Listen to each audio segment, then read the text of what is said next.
Congress party నాయకురాలు మాజీ మంత్రి విడుదల రజని మామగారి కారు మీదన దాడి సంచలనం సృష్టించింది.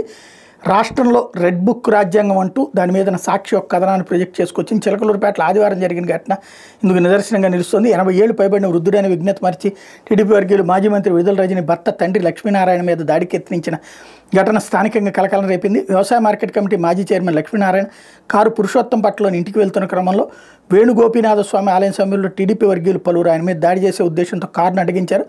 లక్ష్మీనారాయణ ఉద్దేశించి కిందకు దిగరా అంటూ రాడ్లతో కారు అద్దాలను ధ్వంసం చేశారు. డ్రైవర్ మీద దాడికి ప్రయత్నించారు. కారులో లక్ష్మీనారాయణ లేకపోవడంతో ఆయనకు ప్రాణహాని తప్పినట్టయింది. దాడికి పాల్పడిన వాళ్ళ నుంచి డ్రైవర్ చాకచక్యంగా తప్పించుకుని కారుతో పాటు ఇంటికి చేరాడు.